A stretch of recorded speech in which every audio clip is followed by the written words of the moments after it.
being a bitch. Keep slipping up. Keep pushing him away. Because I can guarantee you that those kisses that you don't want, they will be all over my body.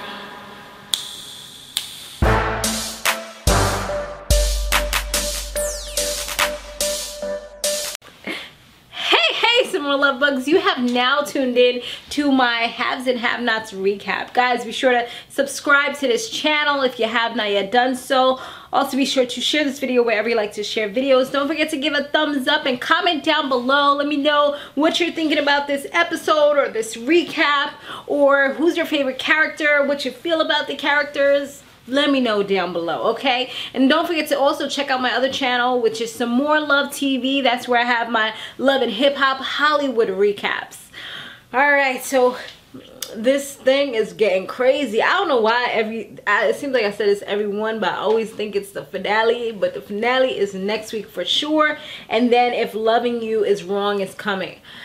I'm trying to tell myself that I'm not going to do it, but I don't know. I might just end up doing the recaps for haves and have-nots because it looks like it's going to be really freaking juicy.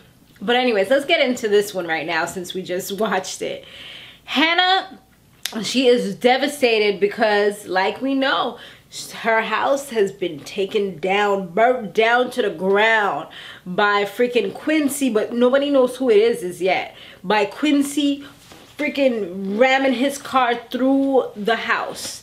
Like that's something you would see in a freaking game or something, like Grand Theft Auto or some ridiculous game. You know, it was crazy how that happened. That was pretty cool how they did those special effects and everything to make it really happen like that. So now she's just like, she has no place to go, and Benny's like, you do have some place to go, you're gonna come and stay with me. And she's just like, oh god, you know, like that was the last thing that I wanted to do. So Oscar, he's so sweet to Candace. He sent her like 50 or more bouquets of flowers to put all over her house.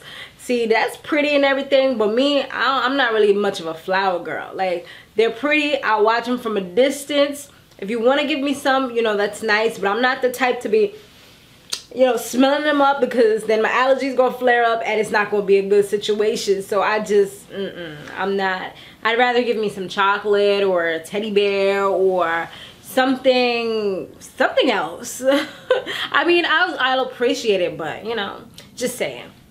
Anyways, so she has Jeffrey come over to the house and he's just like amazed by everything, and she tells him that she does have 3 bedrooms and she would love for him to stay there because it was a blast when they were roommates before.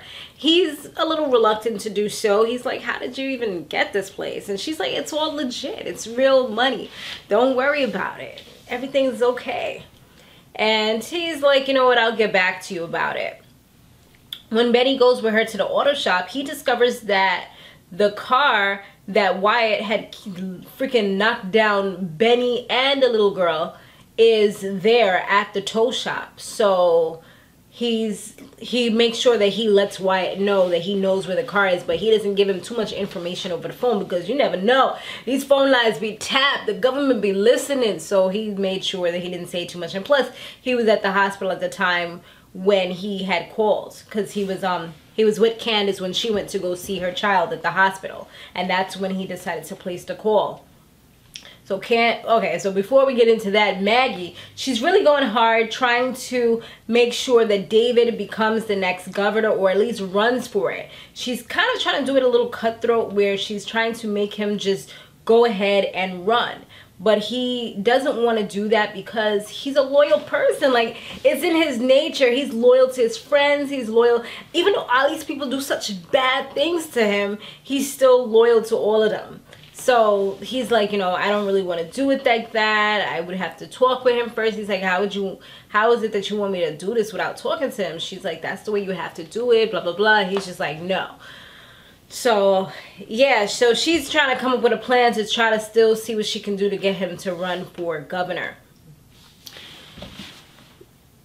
So anyways, he doesn't really listen to her, so then she ends up going to see Veronica, trying to get Veronica on her side because she knows how much he loves his wife, and she's probably the only one that can persuade him to move into that position. So then she goes, she talks to her, and she shows her the pictures, and she's like, why didn't you show him? And these are the pictures of her and Benny getting they freaky deaky on in the car. And she just tells her everything, and she tells her that he was trying to call her, and she did not answer the phone. So that's the reason why he ended up coming to her room. And he did kiss her, yes, but then he stopped. He didn't do anything else because he was thinking about her. And that's when she said, you know what? If you don't want him, I'll be sure more than welcome. You know, my arms are open, honey. I'm ready for him. I'm ready for that tall, chocolate, handsome milk dud over there to come my way, honey. I want it. And yes, I will be the first lady. If you know what? I think she wants to see if she can have, maybe she might be playing a little dirty. I mean, I wouldn't blame Maggie. After the girl done tried to beat you up so many times, don't get back at her with violence, because that'll get you sued. No, get back at her by first allowing her to get him into governor and doing exactly what she thinks that you want. Instead of allowing her to be the first lady, the governor first lady, you mosey on down into that position after you show her the pictures of what it was that his wife has been doing, and that you have the proof that she actually is a cheater. Oh, checkmate. I wouldn't be surprised if that happens next season. I would not be surprised, and I would not be mad.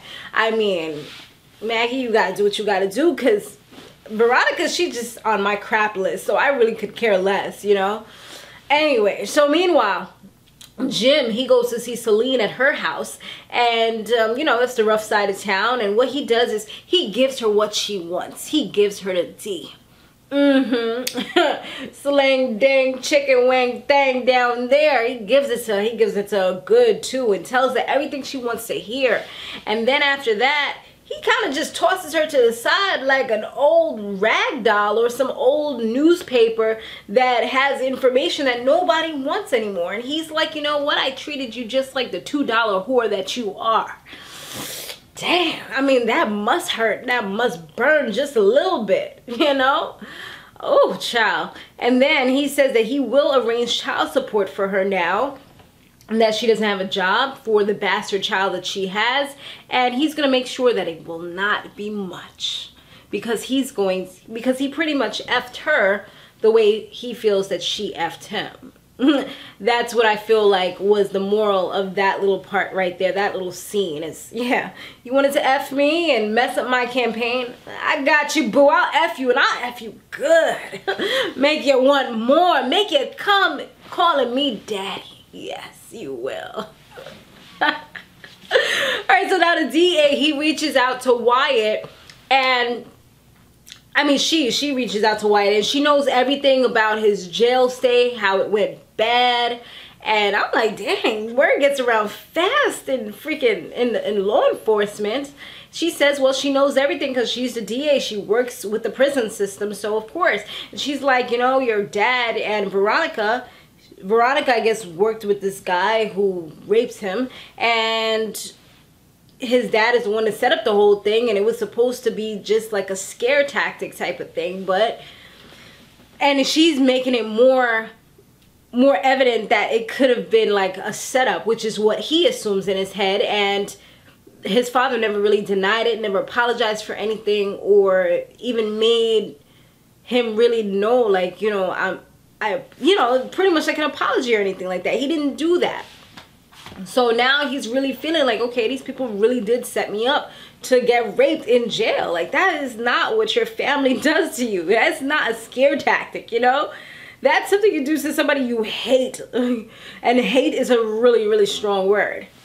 So Candace, she goes to the hospital now to see her son, and when she goes, I feel like the social worker was being so awkward and so, you know, I mean, I know the dude roughed her up last episode, but I just feel like she was just talking so slow and just like, spit it out already, you know? I feel like she was just trying to withhold information.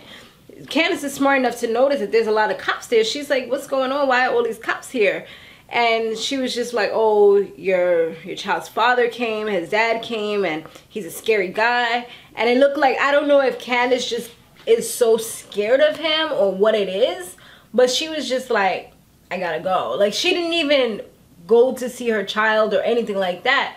And I don't know if she had anxiety or what it was, but the way she left, it just made it look bad on her part, because the social worker is just like, you know, you're supposed to be here to see your child, and what could be so important that you don't even get a chance to go in and look at him or check on him? And all he's asking for at the end of the day is his grandmother. So it looks like things are gonna go in Hanna's favor right about now. So when Hanna gets back to the house and she's with Benny, she is starting to put 2 and 2 together, because, you know, you can't put too much past old heads. But past the old people, you can't really put too much past them. So she is just like, Candace bought this house and you lied to me. Like, she is upset with him that he lied to her about the tow truck business as well as the house, and she just wants him to go and take her over to Candace's house. And, you know, Candace really didn't want her to know where she lives, but it looked like things are all being revealed. And yeah, I'm looking forward to see what happens in the next one, y'all. I think somebody's going to die is what they were saying. I really hope not, because I'm liking all these characters right about now. This is spicy, y'all. This is spicy. I don't know where the dice is going to roll. I'm excited, though.